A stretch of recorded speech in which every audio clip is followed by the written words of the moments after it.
कया चक्षुरुन्मीलितं येन तस्मै श्रीगुरुवे नमः। श्रीचैतन्यमनोभीष्टं स्थापितं येन भूतले स्वयं रूपः कदा मह्यं ददाति स्वपदान्तिकं। वन्देऽहं श्रीगुरो श्रीयुतपदकमलं श्रीगुरून् वैष्णवांश्च श्रीरूपं साग्रजातं सहगण रघुनाथान्वितं तं सजीवं साद्वैतं सावधूतं परिजनसहितं श्रीकृष्ण चैतन्यदेवं श्रीराधा कृष्णपादान् सहगणललिता श्रीविशाखान्वितांश्च। हे कृष्णा करुणा सिन्धु दीनबन्धु जगत्पते गोपेश गोपिकान्त राधाकान्त नमोऽस्तुते। तप्तकाञ्चन गौराङ्गी राधे वृन्दावनेश्वरी वृषभानुसुते देवी प्रणमामि हरिप्रिये। वाञ्छाकल्पतरुभ्यश्च कृपा सिन्धुभ्य एव च पतितानां पावनेभ्यो वैष्णवेभ्यो नमो नमः। जय श्री कृष्ण चैतन्य प्रभु नित्यानंद श्री अद्वैत गदाधर शिवासादि गौर भक्तवृंद। हरे कृष्णा कृष्णा कृष्णा हरे हरे हरे राम राम राम हरे हरे। हरे कृष्णा। तो आप सभी का स्वागत है आज की श्रीमद् भागवतम क्लास में। हमने पिछली बार पहले स्कंद का चौथा अध्याय कंप्लीट कर लिया था। तो यहाँ पर हम देखते हैं कि व्यासदेव, चौथे अध्याय में हमने देखा कि व्यासदेव बद्रिकाश्रम में सरस्वती के किनारे बैठे उन्होंने सभी पुराणों की और महाभारत की, वेदों की रचना संकलन करने के बाद भी वो संतुष्ट नहीं थे। कहीं ना कहीं विचार कर रहे थे कि उनके असंतोष का कारण क्या है। और असंतोष का कारण उसी वक्त वहां पे कौन प्रकट होते हैं? नारद मुनि। नारद मुनि वहां पर प्रकट होते हैं और उनको उनके असंतोष के बारे में जब व्यासदेव पूछते हैं कि उनके असंतोष का कारण क्या है, वहीं से ये 5वां अध्याय शुरू होता है। ठीक है, तो मेरे साथ साथ बोलिए। सूत उवाच अथ तं सुखमासीना उपासीनं बृहत्शिवा देवर्षि प्राह विप्रर्षिं वीणापाणि स्मयन इवा। सूत गोस्वामी ने कहा, इस तरह देवर्षि नारद सुखपूर्वक बैठ गए और मानो मुस्कुराते हुए ब्रह्मर्षि व्यासदेव को संबोधित किया। तात्पर्य, नारद मुनि मुस्कुरा रहे थे क्योंकि वे महर्षि व्यासदेव को तथा उनके असंतोष के कारण को भली भांति जानते थे। तो यहाँ पे क्या बता रहे हैं प्रभुपाद तात्पर्य में कि नारद मुनि व्यासदेव के असंतोष के कारण को भली भांति जानते थे और इसलिए मुस्कुराने लगे। जैसा कि व्यासदेव आगे बताएंगे, उनका असंतोष भक्ति योग को सही ढंग से प्रस्तुत न करने के कारण उत्पन्न हुआ। किस लिए उत्पन्न हुआ असंतोष? भक्ति योग को सही ढंग से प्रस्तुत न करने के कारण। व्यासदेव ने इससे पहले वेदों की रचना करी। सभी वेदों की इतनी विशाल रचना जिसमें 4 लाख से भी ज्यादा अधिक श्लोक हैं, सारे पुराणों की रचना करी और महाभारत की भी रचना करी। ये सब करने के बाद भी उनके मन में संतोष नहीं आया। उन्होंने वेदांत सूत्र की भी रचना कर दी, जिसमें उन्होंने निराकार ब्रह्म को बहुत डिटेल में बताया और उसके बाद भी वो उनके अंदर का जो असंतोष था वो नहीं गया। और तब वो सोच रहे थे कि अब मुझे क्या करना चाहिए और मैंने कहाँ गलती करी। ऐसा नहीं है कि व्यासदेव को नॉलेज की कमी थी, उनको नॉलेज कंप्लीटली पूरी थी। उन्होंने वेदों का अध्ययन स्वयं नारद मुनि से ही किया था, लेकिन फिर भी उनका जो हम सोचे कि जैसे बहुत सारे इंस्टीट्यूशंस हैं वो निराकार ब्रह्म को ही प्रमोट करते हैं, निराकार ब्रह्म की तरफ जाइए, लेकिन जिन्होंने सभी वेदों की रचना करी है उन्होंने ही निराकार ब्रह्म के बारे में भी बताया, वो खुद ही संतुष्ट नहीं है। जिन्होंने इसके बारे में बताया है वो खुद ही संतुष्ट नहीं है। तो कोई ज्ञानी पुरुष जो भक्त नहीं है, ज्ञानी है, निराकार ब्रह्म की ओर आकर्षित है, क्या उसके अंदर असंतोष आ सकता है? उसके अंदर भी संतोष कैसे आएगा जब उसकी रचना करने वाले के अंदर निराकार ब्रह्म के बारे में जिन्होंने कंप्लीटली डिटेल में बताया उनके अंदर ही संतोष नहीं है, तो उसको उसकी डिटेल में व्याख्या पढ़ने वाले के या सुनने वाले के अंदर संतोष कैसे आ सकता है? आगे चलते हैं। नारद उवाच, व्यासदेव को पराशर पुत्र संबोधित करते हुए नारद ने कहा, क्या तुम मन या शरीर को आत्म साक्षात्कार का लक्ष्य मानकर संतुष्ट हो? तो यहां पे नारद मुनि ने व्यासदेव को क्या कह रहे हैं? क्या तुम मन या शरीर को आत्म साक्षात्कार का लक्ष्य मानकर संतुष्ट हो? श्रीमद् भागवतम क्या बताती है कि हम जितना भी ज्ञान अर्जित कर लें, जितना भी योग कर लें, लेकिन अगर उसका अल्टीमेट रिजल्ट भक्ति में नहीं है, भक्ति में जाके कल्मिनेट नहीं होता, भक्ति में जाके डेवलप नहीं होता, तो कैसा है? It is like fools beating empty husks. जैसे खाली धान होती है, धान के अंदर चावल नहीं है, धान खाली है और उसको कूट रहे हैं, खाली धान को।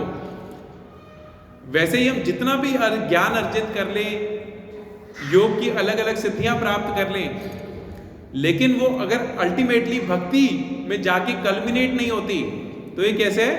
जैसे मूर्ख व्यक्ति खाली धान को पीट रहा है, उसके अंदर से जो रिजल्ट है, जो अन्न है, वो है ही नहीं, और हम खाली धान को पीटे जा रहे हैं, पीटे जा रहे हैं, पीटे जा रहे हैं।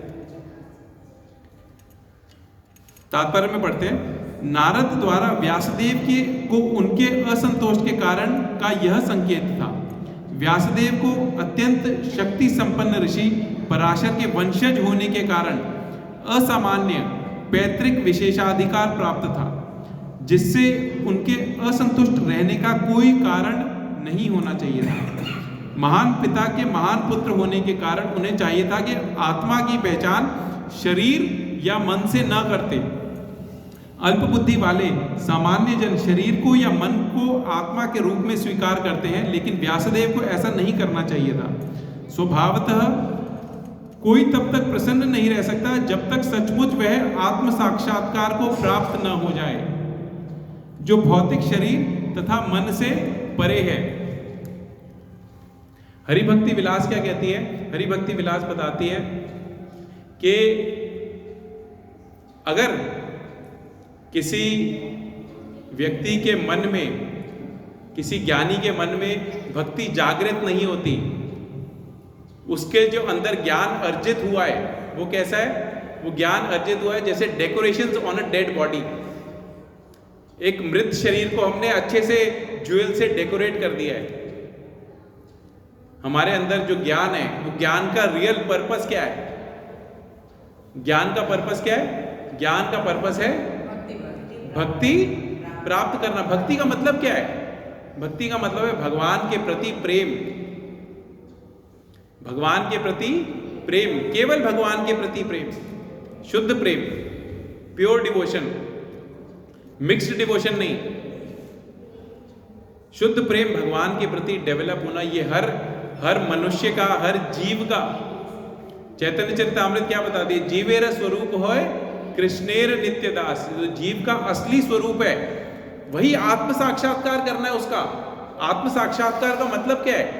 तो जीव के असली स्वरूप को पहचानना। जो हमारा असली स्वरूप है वो क्या है? भगवान का नित्य दास, उस दास के रूप को पहचानना। हम इस भौतिक जगत में क्यों फंसे हुए हैं? हम इस भौतिक जगत में फंसने का कारण क्या है? इस भौतिक जगत में फंसने का कारण है हमारी प्रभु बनने की इच्छा। और हमें क्या बनना है? गोपी भर्तुर पद कमले, वो दास नहीं बनना, कृष्ण का दास नहीं बनना। क्या बनना है? गोपी भर्तुर पद कमले और दास दासानुदास, भगवान कृष्ण के उनकी जो परम भक्त है वो कौन है? गोपियां, राधा रानी और अन्य गोपियां भगवान की परम भक्त है। हमें क्या बनना है? उनके फॉलोअर्स के फॉलोअर्स के फॉलोअर्स के फॉलोअर बनना है हमें। हम भगवान की डायरेक्ट सेवा कर ही नहीं सकते। भगवान कहते हैं जो मेरा भक्त है वो रियल में मेरा भक्त नहीं है। जो कहता है वो मेरा भक्त है वो रियल में मेरा भक्त नहीं है। लेकिन जो कहता है मैं जो मेरे भक्त का भक्त है वो रियल में मेरा भक्त है। हम भगवान को डायरेक्टली अप्रोच कर ही नहीं सकते। हमें किसको अप्रोच करना है? भक्तों के थ्रू, गुरु के थ्रू, गुरु परंपरा के थ्रू ऊपर जाते हुए, नित्यानंद प्रभु के थ्रू और आगे जाते हुए चैतन्य महाप्रभु के थ्रू, राधा रानी के थ्रू भगवान कृष्ण तक पहुंचना है। ये हमारा रियल पर्पस होना चाहिए ह्यूमन लाइफ का। हम डायरेक्टली भगवान को अप्रोच नहीं कर सकते। और आत्म साक्षात्कार का रियल मतलब ही यही है। अपने आप को ये पहचानना है कि हम आत्मा है। ठीक है, ये आत्म साक्षात्कार की पहली स्टेज है। आत्म साक्षात्कार की पहली स्टेज है कि हम ये शरीर नहीं है, हम ये आत्मा है। लेकिन उसकी कंप्लीट स्टेज क्या है? कि हम भगवान कृष्ण, हम आत्मा हैं और भगवान के अंश हैं और उनके नित्य दास हैं। इस चीज को पहचानना, और पहचानना मतलब उसको ठीक से अपने जीवन में अप्लाई करना। Any knowledge that is not applied, जिस ज्ञान को हमने अपने जीवन में उतारा नहीं, वो कैसे है? Decoration on a dead body. ठीक है, आगे चलते हैं। तो यहां पे नारद मुनि कह रहे हैं व्यासदेव से, तुम्हारी जिज्ञासाएं पूर्ण हैं। हम पेज नंबर 166 पे 166। तुम्हारी जिज्ञासाएं पूर्ण हैं और तुम्हारा अध्ययन भी भली भांति पूरा हो चुका है। इसमें संदेह नहीं है कि तुमने एक महान एवं अद्भुत ग्रंथ महाभारत तैयार किया है, जो सभी प्रकार के वैदिक फलों, पुरुषार्थों की विशाल व्याख्या से युक्त है।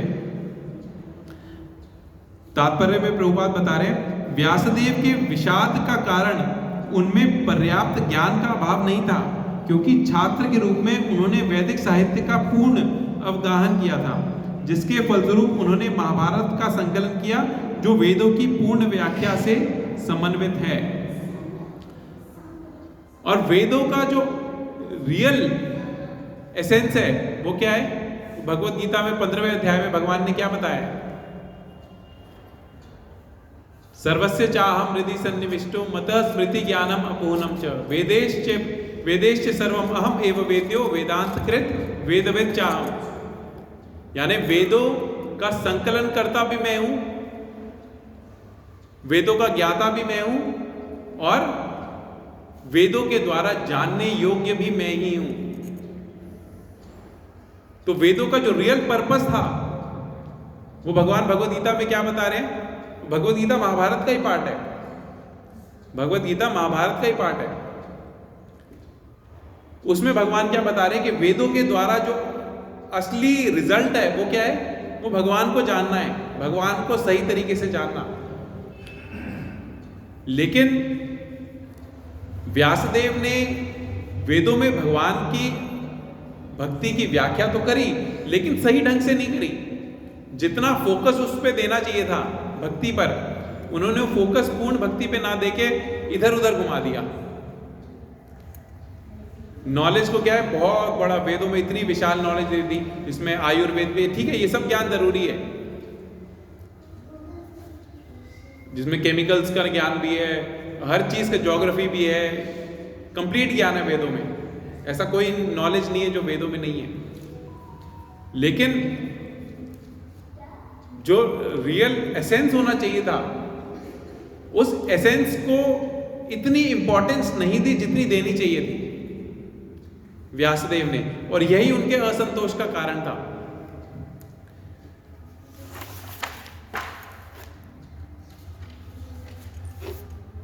तो नारद मुनि आगे क्या कह रहे हैं, तुमने निराकार ब्रह्म विषयक एवं उससे प्राप्त होने वाले ज्ञान को भली भांति लिपिबद्ध किया है। तुमने निराकार ब्रह्म के बारे में भी बताया। तो इतना सब होते हुए हे मेरे प्रभु, अपने को व्यर्थ समझकर हताश होने की क्या बात है। वेदांत सूत्र या ब्रह्म सूत्र का संकलन श्री व्यासदेव ने किया है और उसमें निर्गुण ब्रह्म की पूर्ण चर्चा की गई है, और यह विश्व की सर्वाधिक सम्मानित दार्शनिक व्याख्या मानी जाती है। इसमें विषय को समेटा गया है और इसकी प्रतिपादन शैली पांडित्यपूर्ण है। अतएव व्यासदेव के दिव्य पांडित्य के विषय में संदेह करने का प्रश्न ही नहीं उठता। तो फिर उन्हें इस प्रकार शोक क्यों करना चाहिए। तो व्यासदेव बोलते हैं नारद मुनि से, श्री व्यासदेव ने कहा, आपने मेरे विषय में जो कुछ कहा वह सब ठीक है, जो तुम कह रहे हो, नारद मुनि कह रहे हो, जो आपने कहा बिल्कुल ठीक कह रहे हो। इन सब के बावजूद मैं संतुष्ट नहीं हूं। व्यासदेव बोल रहे हैं, अतएव मैं आपसे अपने असंतोष के मूल कारण के विषय में पूछ रहा हूं, क्योंकि आप स्वयंभू, यानी स्वयंभू का मतलब है जिसके भौतिक माता पिता ना हो, यानी ब्रह्मा जी, क्योंकि आप स्वयंभू की संतान हो, तो ब्रह्मा जी के पुत्र की संतान होने के कारण अगाध ज्ञान से युक्त व्यक्ति हैं। हे प्रभु, जो कुछ गोपनीय है, तो यहां पे अब व्यासदेव नारद मुनि को ग्लोरीफाई कर रहे हैं, जो कुछ गोपनीय है वह आपको ज्ञात है, क्योंकि आप भौतिक जगत के सृष्टा तथा संहारक एवं आध्यात्मिक जगत के पालक आदि भगवान की पूजा करते हैं, जो भौतिक प्रकृति के तीनों गुणों से परे है। आप सूर्य के समान तीनों लोकों में विचरण कर सकते हैं और वायु के समान प्रत्येक व्यक्ति के अंदर प्रवेश कर सकते हैं, इसलिए आप सर्वव्यापी परमात्मा के तुल्य हैं। अतः आपसे प्रार्थना है कि नियमों तथा व्रतों का पालन करते हुए दिव्यता में लीन रहने पर भी मुझ में जो कमी है उसे खोज निकालें।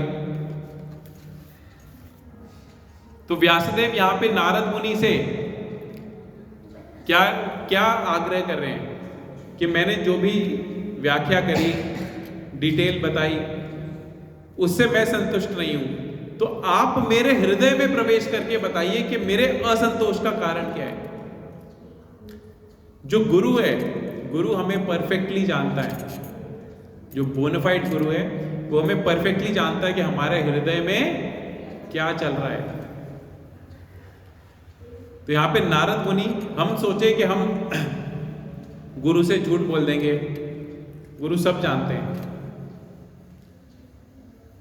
कि हमने कितने पानी में हैं, हम कितने पानी में हैं, ये गुरु जानते हैं। ऑल्दो वो डायरेक्टली हो सकता है हमें बोले ना, जब तक हम गुरु के प्रति पूरी तरह समर्पित नहीं हो जाते। गुरु हमसे कब बोलते हैं, हमारी कमी हमें कब बताते हैं, जब हम गुरु के प्रति पूरी तरह समर्पित हो जाएंगे, तब वो हमारी कमियां बताएंगे। उससे पहले हमें प्रेज ही करेंगे, हाँ बहुत अच्छे कर रहे हो, तो बहुत अच्छे कर रहे हो, whatever you are doing is very good. लेकिन जब वो आपकी कमियां निकालें, तब मानो कि गुरु ने आपको रियल में अपना शिष्य मान लिया है। ठीक है, आगे चलते हैं। तो यहां पे अब व्यासदेव नारद मुनि से क्या कह रहे हैं कि मेरी कमी निकाल के मुझे बताइए। व्यासदेव नारद मुनि से कह रहे हैं कि मेरे अंदर जो कमी है, जो मेरे काम में कमी है, जो मैंने इतनी विशाल रचना करी वेदों की, महाभारत की, पुराणों की, उसके अंदर जो कमी है उसको निकाल के खोज के बताइए कि मेरे असंतोष का कारण क्या है। तो नारद मुनि क्या कहते हैं श्री नारद ने कहा, वास्तव में तुमने भगवान की अलौकिक तथा निर्मल महिमा का प्रसार नहीं किया। जो दर्शन शास्त्र परमेश्वर की दिव्य इंद्रियों को तुष्ट नहीं कर पाता, वह व्यर्थ समझा जाता है।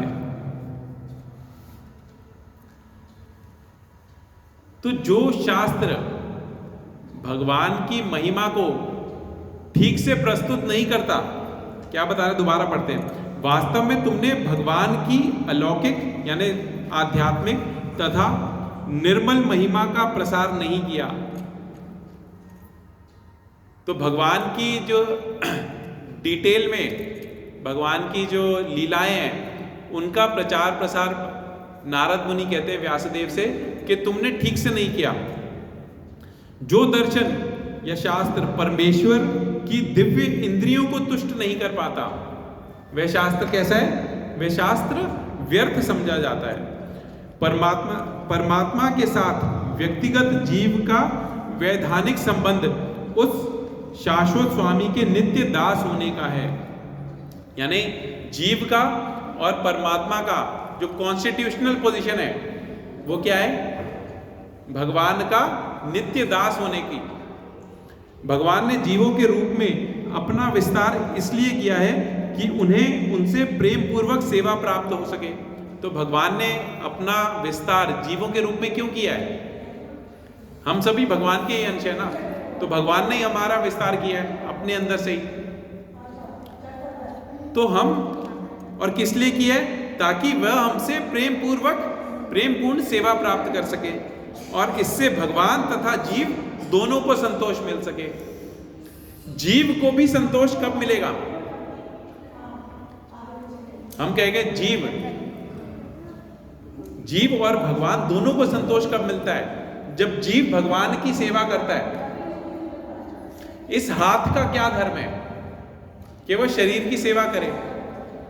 हाथ कहे कि मैं अपनी सेवा खुद ही करूंगा अलग से, तो क्या उसकी सेवा हो पाएगी? क्या वो संतुष्ट रह पाएगा?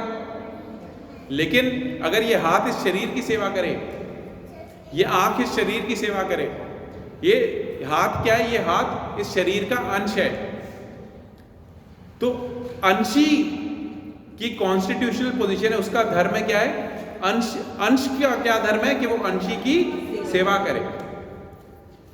अंश का धर्म है अंशी की सेवा करे, और उसको भी संतोष तभी मिलेगा, अंश को भी संतोष तभी मिलेगा जब वो अंशी की सेवा करेगा। जीव को संतोष तब मिलेगा जब वो भगवान की सेवा प्रेम पूर्वक करेगा।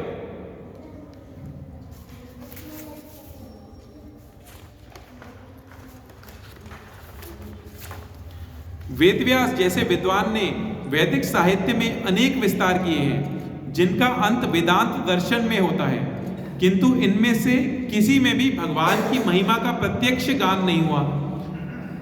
शुष्क दार्शनिक चिंतन ब्रह्म जैसे दिव्य विषय से संबंधित होकर भी भगवान की महिमा के प्रत्यक्ष गुणगान के बिना तनिक भी आकर्षक नहीं होता। इसमें प्रभुपाद तात्पर्य में क्या कह रहे हैं? शुष्क दार्शनिक चिंतन, ड्राई फिलोसॉफिकल नॉलेज, जरा भी आकर्षक नहीं होता। अट्रैक्टिव क्या होता है? क्या ड्राई चीज होती है या फिर रस वाली चीज होती है? जिस चीज में हमें आनंद आएगा, जिस चीज में हमें रस आएगा। लेकिन ड्राई फिलोसॉफिकल नॉलेज जरा से भी अट्रैक्टिव नहीं है निराकार ब्रह्म के प्रति। दिव्य अनुभूति के लिए भगवान अंतिम शब्द है। दिव्य अनुभूति के लिए क्या अंतिम शब्द है? भगवान। यानी भगवान को जानने की तीन स्टेजेस क्या है? ब्रह्म, परमात्मा और भगवान। भगवान को जानने की तीन स्टेजेस है, ब्रह्म, परमात्मा और भगवान। और इसमें टॉप मोस्ट स्टेज है दिव्य अनुभूति के लिए अंतिम शब्द ब्रह्म नहीं है, अंतिम शब्द क्या है? भगवान। निराकार ब्रह्म या अंतर्यामी परमात्मा के रूप में परम की अनुभूति उतना दिव्य आनंद प्रदान करने वाली नहीं होती जितना कि उनकी महिमा की साक्षात अनुभूति होती है। वेदांत दर्शन के संकलनकर्ता स्वयं व्यासदेव हैं, किंतु इसके रचयिता होते हुए भी वे विचलित थे। तो वेदांत दर्शन के जो रचयिता है वो स्वयं कौन है? स्वयं व्यासदेव है, और इसका संकलन करने के बाद भी वो खुद ही असंतुष्ट है। अतएव उस वेदांत के पाठक तथा श्रोता उससे कौन सा दिव्य आनंद प्राप्त कर सकेंगे जिसकी प्रत्यक्ष व्याख्या व्यासदेव ने ही की है। यहीं पर आवश्यकता प्रतीत हुई कि रचनाकार वेदांत सूत्र की व्याख्या श्रीमद् भागवत के रूप में करें।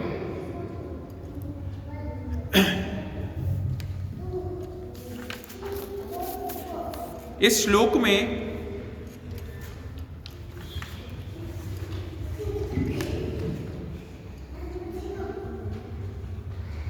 क्या बताया गया कि जो दर्शन शास्त्र परमेश्वर की दिव्य इंद्रियों को तुष्ट नहीं कर पाता वह व्यर्थ समझा जाता है।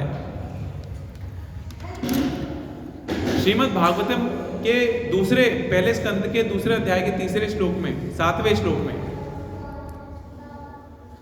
क्या बताया गया है कि हमारे जीवन की जो रियल सिद्धि है, जो आकर कल्मिनेट होती है, किसमें कल्मिनेट होती है? सम सिद्धिर हरितोषणम। हर प्रकार से अपनी सभी सिद्धियों से भगवान हरि की इंद्रियों को तुष्ट करना। हमारे जितने भी एफर्ट्स हैं, अगर यहां पे जाके कल्मिनेट नहीं हो रहे, हमारे जितने भी एफर्ट्स मतलब जो भी हम अपने जीवन में कर रहे हैं, चाहे वो आध्यात्मिक हो या भौतिक हो, अगर उनका जो मूल कारण है वो भगवान की इंद्रियों को तुष्ट करना नहीं है, तो वो क्या है? व्यर्थ है।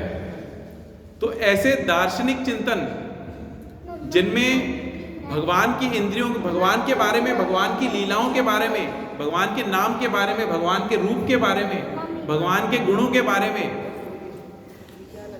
अगर व्याख्या नहीं की गई है, तो ऐसा दार्शनिक चिंतन क्या है? कंप्लीटली व्यर्थ है। हे महामुनि, यद्यपि आपने धार्मिक कृत्य इत्यादि 4 पुरुषार्थों का विस्तार से वर्णन किया है, तो नारद मुनि क्या बता रहे हैं कि यद्यपि आपने धार्मिक कृत्य इत्यादि 4 पुरुषार्थों का विस्तार से वर्णन किया है, किंतु आपने भगवान वासुदेव की महिमा का वर्णन नहीं किया है। 4 पुरुषार्थ कौन से हैं? धर्म, अर्थ, काम और मोक्ष। ये 4 पुरुषार्थ हैं। तो व्यासदेव ने धर्म, अर्थ, काम और मोक्ष इनका डिटेल में वर्णन किया। धर्म का अर्थ क्या है? धर्म का अर्थ है हमारा कोई ना कोई धर्म है। हर जीव का अपना अपना धर्म है अकॉर्डिंग, और मनुष्यों का धर्म किस में डिवाइडेड है? वर्णाश्रम धर्म में। हमारे 4 वर्ण हैं और 4 आश्रम। 4 वर्ण कौन से हैं? ब्राह्मण, क्षत्रिय, वैश्य, शूद्र, ये 4 वर्ण हैं। और 4 आश्रम कौन से हैं? ब्रह्मचर्य, गृहस्थ, वानप्रस्थ और सन्यास। ये 4 आश्रम हो गए। तो इन 4 आश्रमों के अपने अपने धर्म है। अकॉर्डिंग टू आवर वर्ण एंड अकॉर्डिंग टू आवर आश्रम, हमारा अपना कोई ना कोई कर्तव्य है, कोई ना कोई धर्म है। तो हमारे वैदिक धर्म है, जैसे विवाह संस्कार, दाह संस्कार, ये सब अलग अलग धर्म है। हमारे और भी लौकिक धर्म भी है, एक पिता की तरह, एक पुत्र की तरह, एक पति पत्नी का आपस में, पति का पत्नी की तरफ, पत्नी का पति की तरफ, हमारा सोसाइटी की तरफ, हमारा देश के प्रति, हमारा कुछ ना कुछ, हर जीव का अपना अपना धर्म है। तो व्यासदेव ने जीव के धर्मों के बारे में बताया, और क्या? अर्थ के बारे में बताया। अर्थ यानी इकोनॉमिक डेवलपमेंट, बिजनेस, व्यापार, इसके बारे में बताया। काम, सेंस प्लेजर के बारे में बताया, और मोक्ष के बारे में भी बताया। जो 4 पुरुषार्थों की अंतिम सीढ़ी है वो कहां पे खत्म होती है? मोक्ष में। लेकिन जब ये चारों पुरुषार्थ कंप्लीट करने के बाद की जो अगली स्टेज है, जब एक व्यक्ति को ये समझ में आ जाता है कि धर्म अर्थ काम अल्टीमेटली इतने मैटर नहीं करते, तो वो मोक्ष की तरफ चल पड़ता है आगे। लेकिन जब उस स्टेज को भी क्रॉस कर देता है, तब वो भगवान की भक्ति की तरफ जाता है। तात्पर्य में पढ़ते हैं श्रील प्रभुपाद क्या कह रहे हैं। धर्म आदि पुरुषार्थों की श्रृंखला में मुक्ति अंतिम पुरुषार्थ है। धर्म आदि पुरुषार्थों की श्रृंखला में मुक्ति अंतिम पुरुषार्थ है, जिसके बाद मनुष्य शुद्ध भक्तिमय सेवा में प्रवृत्त होता है। यानी भक्ति में आने के बाद हमें मोक्ष या मुक्ति भी क्या लगने लगती है, बहुत छोटी लगने लगती है। भक्ति के 6 लक्षण में से एक लक्षण क्या है, मोक्ष लघुता कृता। भक्ति के 6 लक्षणों में एक लक्षण है मोक्ष लघुता। लघु मतलब छोटा, कि हमें मोक्ष भी छोटा लगने लगता है। 6 लक्षण कौन कौन से, किसी को याद है? मैंने कई बार बोले हैं क्लास में। भक्ति के, शुद्ध भक्ति के 6 लक्षण: क्लेशाग्नि, शुभदा, सांद्रानंद विशेष आत्मा सुदुर्लभा, मोक्ष लघुता कृता, श्री कृष्ण आकर्षणी। यानी हमें मोक्ष भी बहुत छोटा लगने लगता है। तो व्यासदेव ने इन 4 पुरुषार्थों के बारे में बता दिया, जिसका अंतिम स्टेज है मुक्ति। लेकिन जब मुक्ति की भी हमें छोटी लगने लगे, मोक्ष भी हमें छोटा लगने लगे, तब एक व्यक्ति भगवान की भक्ति की ओर अग्रसर होता है। नहीं तो उसे अल्टीमेटली वापस इस भौतिक जगत में आना ही पड़ेगा, क्योंकि जीव के अंदर एक क्वालिटी है इच्छा करने की। और मोक्ष में कोई सुख नहीं है, कोई दुख नहीं है। निराकार ब्रह्म में कोई सुख नहीं है, कोई दुख नहीं है, और कोई सुख भी नहीं है। There is no pleasure. और हम किसके अंश हैं? हम भगवान के अंश हैं। एंड भगवान की एक क्वालिटी है, भगवान का रूप किससे बना है? सत, चित्त और आनंद से। तो भगवान भी आनंद चाहते हैं, और क्योंकि हम भगवान के अंश हैं, हम भी सच्चिदानंद, हम भी आनंद की खोज कर रहे हैं। तो जैसे ही हमने जरा से भी इच्छा करी, हमें वापस इस भौतिक जगत में आना पड़ेगा। यानी निराकार ब्रह्म में प्रवेश करने के बाद भी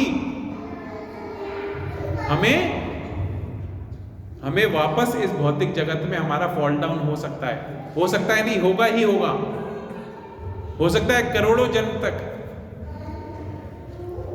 जय प्रभुपाद क्या बताते हैं कि जैसे एक सूर्य की किरणों में जो रज है, मिट्टी, वो ऐसे उड़ती हुई दिखती है, लटकती हुई दिखती है ना। जब सनलाइट आती है, सनलाइट में मिट्टी हमें उड़ती हुई दिख रही होती है।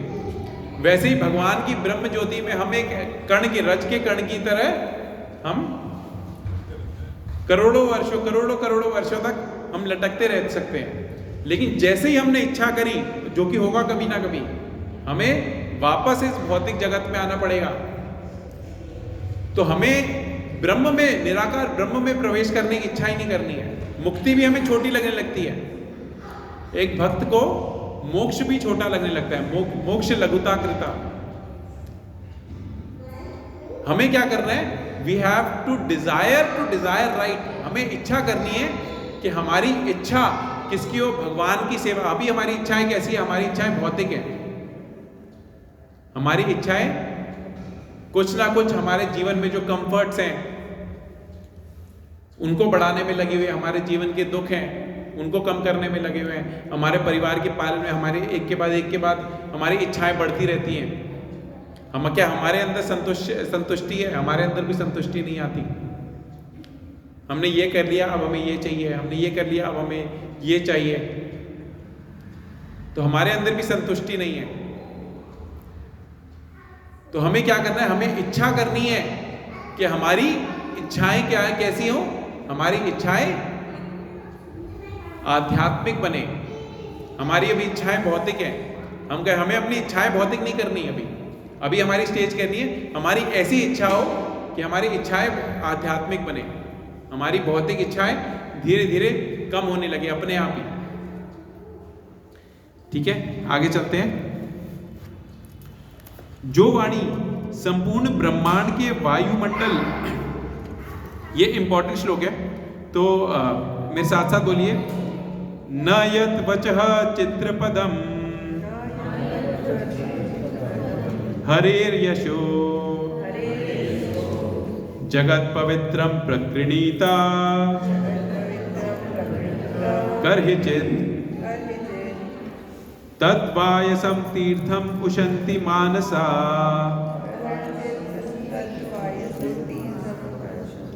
न यत्र हंसा निर्मन्ति उशिक्षया।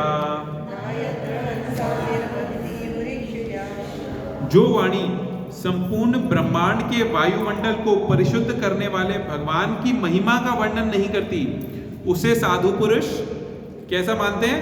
कौए के स्थान के समान मानते हैं। साधु पुरुष इसे कैसा मानते हैं? दोबारा पढ़ता हूं मैं। जो वाणी संपूर्ण ब्रह्मांड के वायुमंडल को परिशुद्ध करने वाली भगवान की महिमा का वर्णन नहीं करती,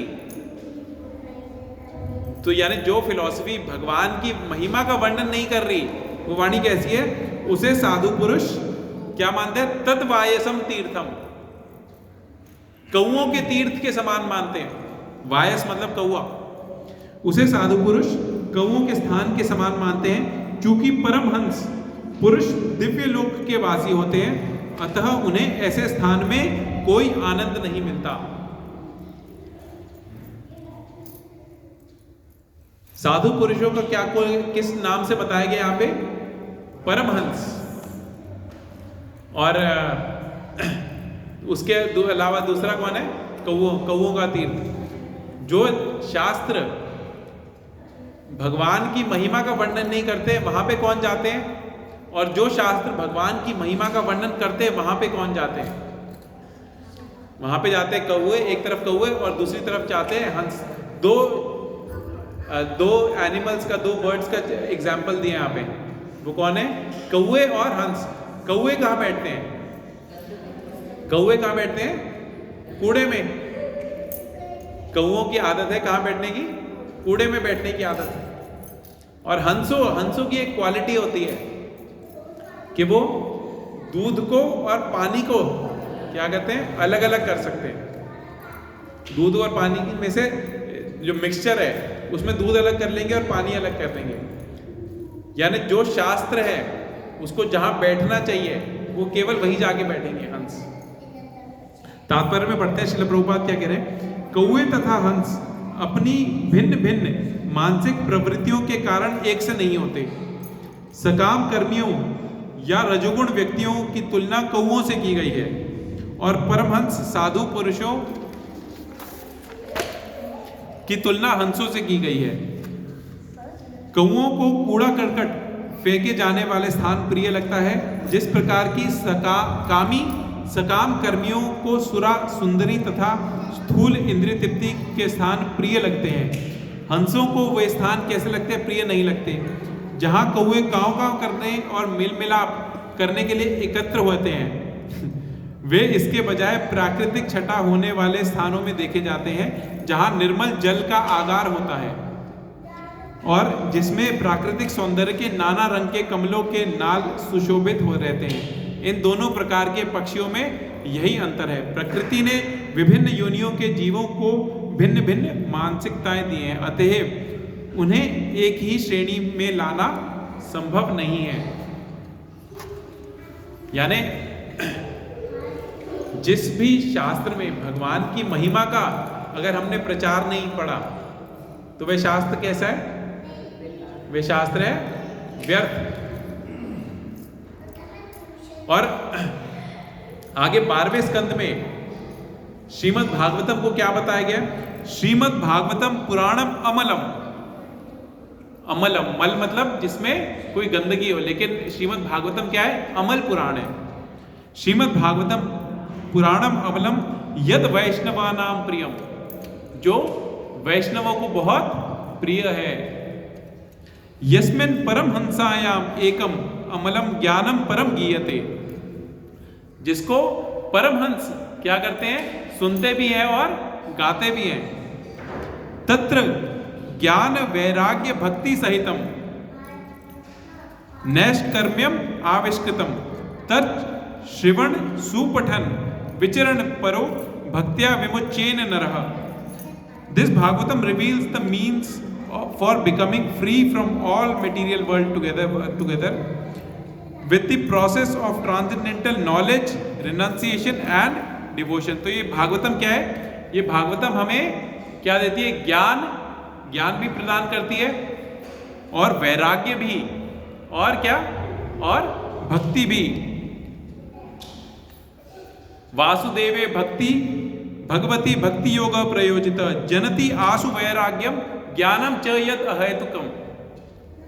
तो जब हम भक्ति के दो पुत्र हैं, वासुदेवे भक्ति भगवती भक्ति योग प्रयोजित जनति आशु वैराग्यम, जैसे ही एक व्यक्ति भक्त बन जाता है, भक्ति की तरफ अग्रसर होता है, तो उसके अंदर क्या होता है, शीघ्र अतिशीघ्र जनति आशु वैराग्यम, उसके अंदर वैराग्य, और जनति आशु वैराग्यम ज्ञानम च यत् अहेतुकम, और अहेतुक ज्ञान क्या अपने आप ही डेवलप होता है। भक्ति के जो दो पुत्र हैं कौन है, ज्ञान और वैराग्य। भक्ति से ज्ञान और वैराग्य अपने आप ही डेवलप होता है, हमें उसके प्रति भागने की जरूरत नहीं है। एक छोटे से बच्चे से पूछो भगवान कौन है, बता भगवान कौन है, भगवान कृष्ण है, ये ज्ञान है। हम कौन है, भगवान के अंश, सिंपल ज्ञान है। हमें बहुत ज्यादा ज्ञानी बनने की जरूरत नहीं है कि हमें भगवत गीता के 700 श्लोक कंठस्थ होने चाहिए।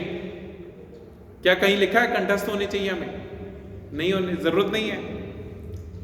भक्ति का मतलब है कि हमें यह पता होना चाहिए कि भगवान कौन है, हम कौन है, और हमारा भगवान से क्या संबंध है, हमारे जीवन का क्या प्रयोजन है। हमारे जितने भी शास्त्र हैं वो 3 पार्ट्स में, उनमें 3 प्रकार की नॉलेज मिलेगी। किस किस की? संबंध ज्ञान, अभिधेय और प्रयोजन। कि हमारा भगवान से क्या संबंध है, सबसे फर्स्ट लेवल ऑफ नॉलेज, भगवान से हमारा क्या संबंध है। प्रयोजन क्या है, भगवान को प्राप्त करना, और अभिधेय वो प्रोसेस क्या है, वो प्रोसेस क्या है, नवधा भक्ति, और जिसमें सर्वश्रेष्ठ है भगवान का नाम लेना। कलयुग में सर्वश्रेष्ठ है भगवान का नाम लेना। ठीक है, आगे चलते हैं।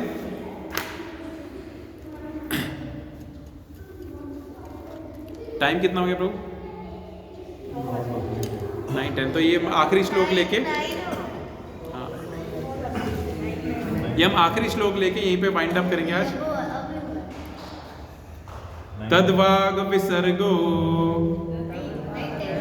जनताग विप्लवो यस्मिन् प्रति श्लोकम अबध्वति अपि नामानि अनन्तस्य यशो अंकितानि यत्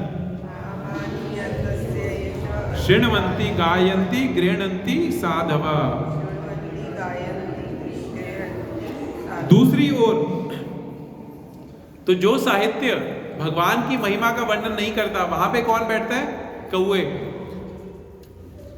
दूसरी ओर जो साहित्य असीम परमेश्वर के नाम, यश, रूप तथा लीलाओं की दिव्य महिमा के वर्णन से पूर्ण है, वह कुछ भिन्न ही रचना है जो इस जगत की गुमराह सभ्यता के अपवित्र जीवन में क्रांति लाने वाले दिव्य शब्दों से ओतप्रोत है। ऐसा दिव्य साहित्य चाहे वह ठीक से भी न रचा हुआ हो, ऐसे पवित्र मनुष्यों द्वारा सुना, गाया तथा स्वीकार किया जाता है जो नितांत निष्कपट होते हैं। शृण्वन्ति गायन्ति गृह्णन्ति साधव।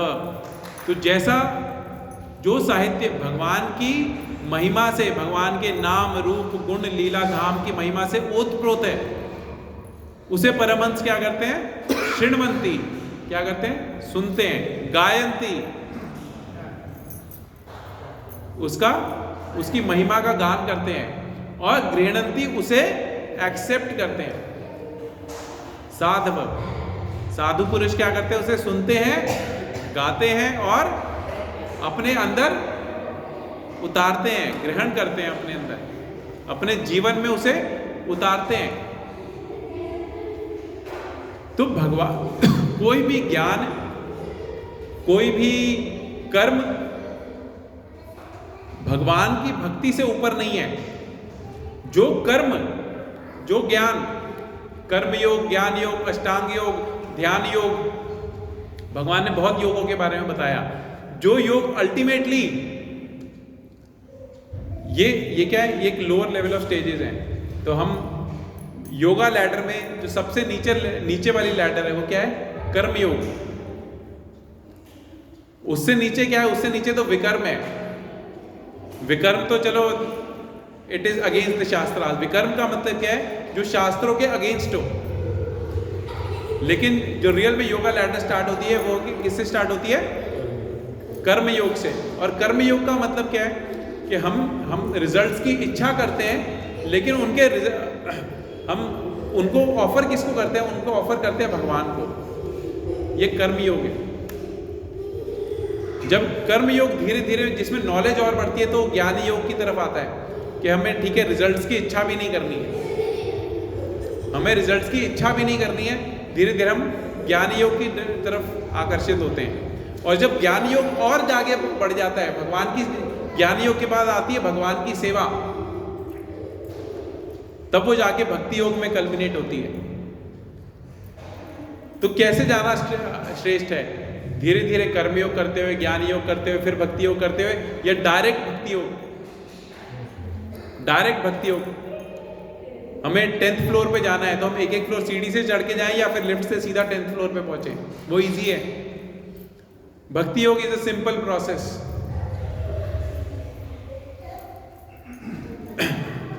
और हम ये किसी भी अवस्था में कर सकते हैं।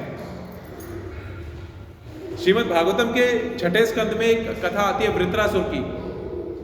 वृत्रासुर कौन था? वृत्रासुर एक असुर था जो कि भगवान की, जो कि यज्ञ से प्रकट हुआ था और इंद्र का वध करने के लिए प्रकट हुआ था।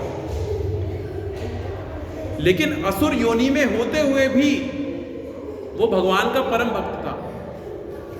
असुर योनि में होते हुए भी तो हम भक्ति किसी भी अवस्था में, किसी भी स्टेज पे हम कर सकते हैं। ऐसा नहीं है कि हमें एक स्पेसिफिक कुल का होना चाहिए, ब्राह्मण होना चाहिए, क्षत्रिय, वैश्य, शूद्र, कोई भी हो। विभीषण भी असुर योनि में, प्रहलाद भी असुर कुल में जन्म लिए, और ये परम भक्त रहे।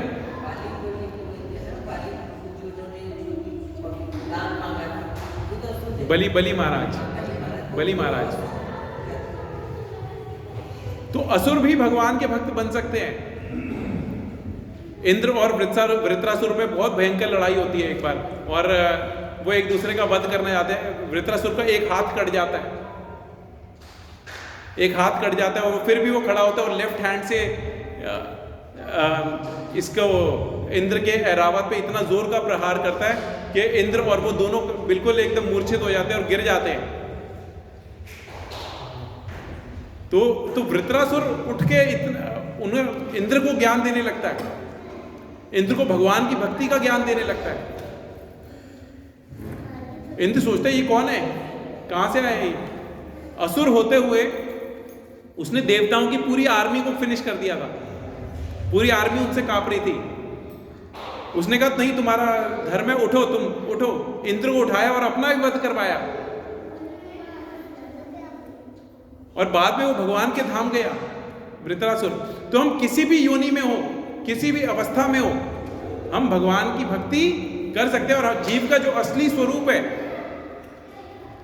और वृत्रासुर एक्चुअली असुर कैसे बना, उसको पार्वती जी श्राप देती हैं, पार्वती माता श्राप देती है कि वो भगवान शिव से उससे पहले वो भगवान का एक भक्त होता है चित्रकेतु राजा के रूप में, और काफ़ी आर्ग्यूमेंट्स करता है भगवान शिव से, जो कि पार्वती माता को पसंद नहीं आता। तो वो कहते हैं यू विल फॉल डाउन, तुम्हारा फॉल डाउन होगा एक असुर योनि में। लेकिन वो असुर योनि में होते हुए भी भगवान का भक्त बनता है। इंद्र को भगवान की महिमा का ज्ञान सुनाता है, तीन गुणों के बारे में बताता है कि तुम ये आत्मा हो, तुम इन 3 गुणों से परे हो। ये वृत्रासुर ज्ञान दे रहे हैं भगवान इंद्र को, इंद्रदेव को, भगवान इंद्रदेव को। तो हम किसी भी अवस्था में हो, हरिदास ठाकुर एक मुस्लिम परिवार में जन्म लिए और आगे नामाचार्य के नाम से जाने गए। नामाचार्य श्री हरिदास ठाकुर की जय। हरिदास ठाकुर एक मुस्लिम परिवार में जन्म लिए। तो हम किसी भी कुल में जन्म ले, लेकिन हमारा जो रियल स्वरूप है वो क्या है? भगवान की सेवा करना, भगवान की भक्ति करना। ठीक है, हरे कृष्णा। तो हम आज की कथा को यहीं पे विराम देंगे। अगली बार हम 12वें श्लोक से कंटिन्यू करेंगे। किसी का कोई प्रश्न आज की क्लास से?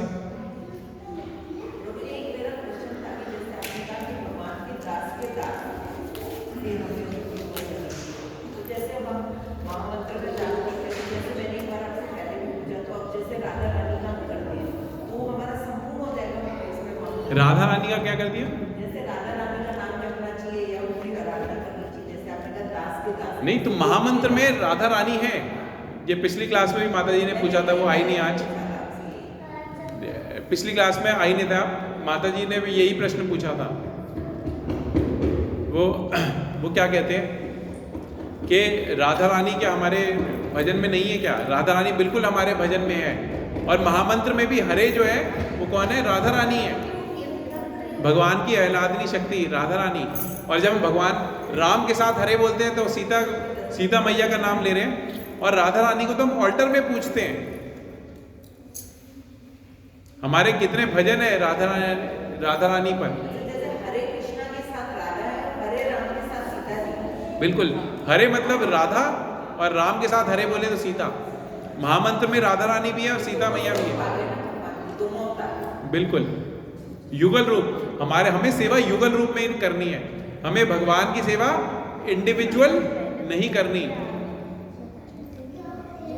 युगल रूप की सेवा।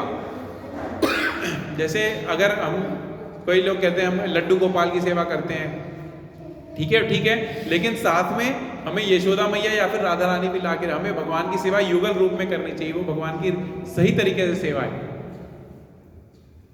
खाली भगवान कृष्ण की अकेले सेवा नहीं करनी चाहिए। जब इवन आप वृंदावन में भी लगभग सभी टेम्पल्स में राधा कृष्ण दोनों हैं, लेकिन जैसे बांके बिहारी मंदिर कई लोग दर्शन करने जाते हैं, वहां पे राधा रानी नहीं है। लेकिन हमें भगवान के राधा रानी के दर्शन भगवान कृष्ण के विग्रह में ही मन से करने चाहिए। मेरे को नहीं पता, लेकिन जो मेरे को अंडरस्टैंडिंग है वहाँ पे राधा रानी नहीं है। हो सकता है आसन लगा रखा हो। राधा रानी है वहाँ पे? राधा रमन में भी नहीं है, लेकिन छोटे ही हैं वहाँ पे। राधा रमन में तो है, लेकिन बांके बिहारी में तो मुझे नहीं लगता है। राधा रमन में छोटी है। तो जब हम भगवान के दर्शन करें जहाँ पे कृष्ण नहीं, राधा रानी नहीं है, तो हमें राधा रानी के दर्शन भगवान कृष्ण के विग्रह में ही मन से करने चाहिए। ठीक है, हरे कृष्णा। और किसी का कोई प्रश्न?